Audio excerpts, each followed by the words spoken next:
É, pessoal, a direita evangélica aqui no Brasil tá rachando, né? Não sei se vocês viram as últimas notícias, mas eles estão começando a rachar por causa desse projeto de anistia do Bolsonaro. Deixa eu só contar uma curiosidade para vocês, pessoal.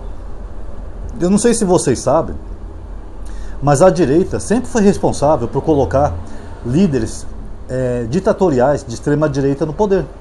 Quem elegeu o partido nazista na Alemanha, que levou o Hitler ao poder, foi a maioria protestante.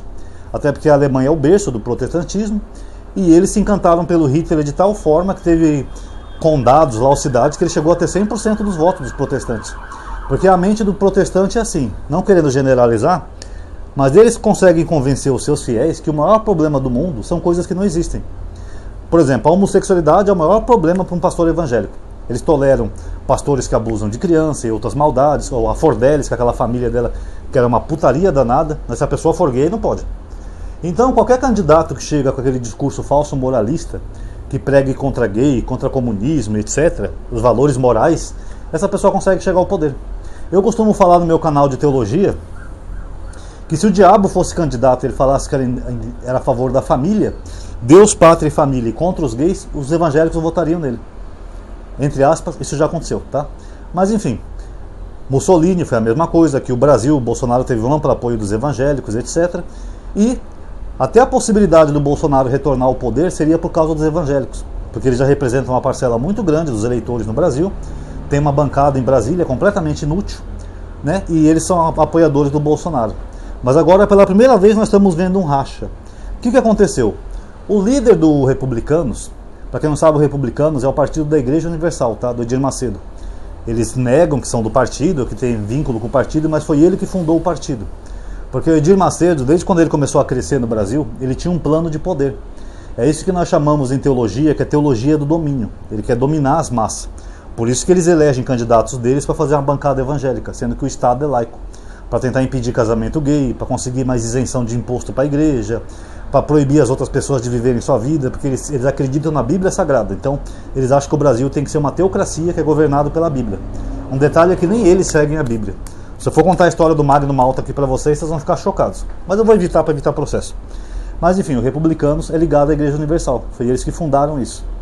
E o líder do Republicanos falou que não vai apoiar a anistia, sendo que é um partido que tem um número X de deputados, poderia dar uma força, e eles se negaram.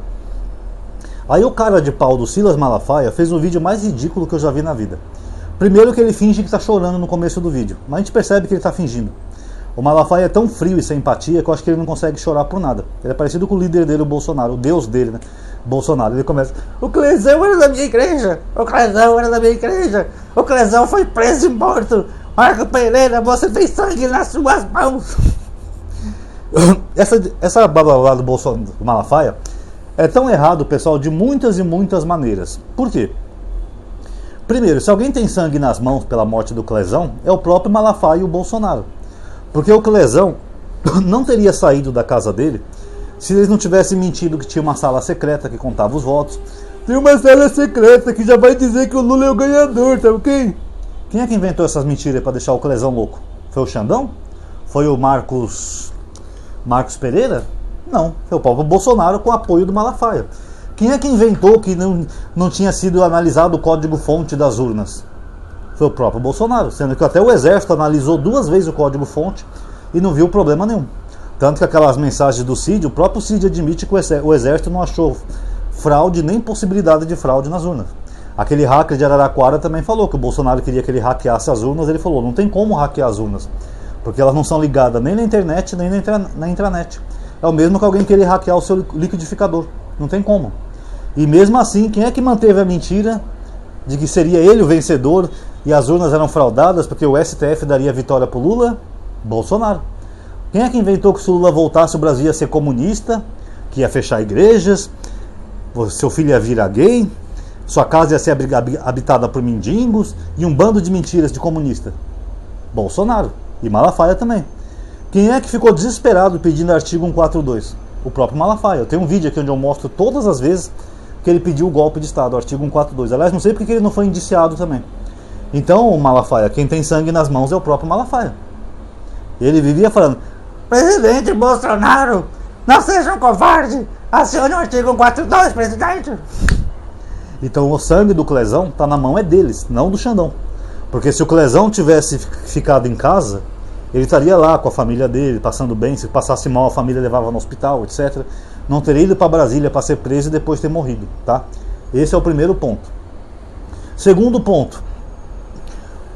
O Malafaia, ele quer anistia para esses presos, mas ele não menciona para o público dele, até porque ele mente pra caramba, que o PGR, desde a época do Augusto Aras, já tinha feito um acordo de não persecução penal.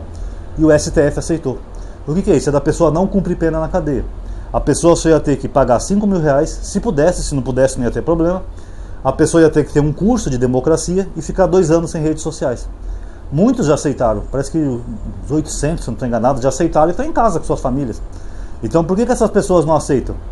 Quer dizer, o Malafaia está brigando por anistia, mas ele não fala para essas pessoas que elas já poderiam estar em casa, ou incentivar elas a aceitar o acordo. Ele podia fazer um vídeo falando: você aí que está preso, meu irmão, pelo 8 de janeiro, meu irmão, aceita o acordo, meu irmão, vai para casa cuidar da sua família, meu irmão. Malafaia faz isso? Não, porque o interesse dele é só jogar para a torcida dele, é um pastor político, só isso. E aí, depois daquele fiasco lá do 19 de março lá do Bolsonaro, o Republicanos é mais um partido que fala: não tem força para pautar a anistia. Se tivesse tido 1 milhão de pessoas, tudo bem, mas 18 mil pessoas, 2 quarteirão, tô fora. Aí o Malafaia fez uns vídeos xingando o Marcos Pereira, cobrando ele, fingindo que tá chorando, um vídeo patético. Aliás, como Silas Malafaia se tornou um velho patético no Brasil, né? E aí o Marcos Pereira respondeu para ele. Falou que ele espuma pela boca e só tem ódio no coração. O que é verdade. O Malafaia é um pastor que só tem ódio. Uma vez os ateus contaram as falas dele durante um mês. Durante um mês o Malafaia fala mais a palavra gay do que a palavra Jesus. Sabiam disso? Porque o Malafaia, o culto dele é gay-cêntrico. Tudo gira em torno de gay. Os homossexuais, é moral, vou defender a família, meu irmão. Era doente, obcecado. Como se o maior problema para o Criador do céu e do universo fosse gays, né? É assim que ele retrata o Deus que ele acredita. Mas enfim, essa treta entre os dois mostra um racha da ala evangélica. Ou seja, não está mais todo mundo apoiando o Bolsonaro exatamente como eu falei que ia acontecer. Eu falei que o Bolsonaro ia perder força. Depois dos escândalos, tal, das coisas que acontecessem, as atitudes patéticas dele, ele ia perder força. E agora ele está perdendo força num público que é muito caro para ele, que é o público evangélico. Então se o Republicanos, que é lá da Igreja Universal, já não quer mais nem apoiar o projeto dele, quer dizer que eles estão pulando fora do barco. Logo nos cultos da Universal, do Brasil todo, eles vão começar a falar outras coisas. Talvez apoiar outro candidato, tipo um Tarcísio, por exemplo, um Caiado, um Zema. Aí vai depender dos interesses do Edir Macedo. Mas o fato é, eles estão sinalizando que não estão mais apoiando o Bolsonaro. E o Malafaia, aquela gralha maluca, ele pode mentir, fazer esse blá blá blá dele, esse escarcel. Meu irmão, eu estou dizendo pra você, meu irmão, você não elege mais ninguém, meu irmão. Pode gritar à vontade a gralha maluca. O fato é que a maioria dos evangélicos agora já estão começando a perceber que não dá para apoiar o capitão bobalhão, que, diga-se de passagem, logo vai ser preso, né? Aguardemos. Pessoal, quem gostou do vídeo já sabe, dá um like aí, se inscreve no canal e ativa o sininho, comente também o que você achou e compartilha com nossas redes sociais para as pessoas verem, tá bom? Muito obrigado a todo mundo aí que assistiu, até a próxima.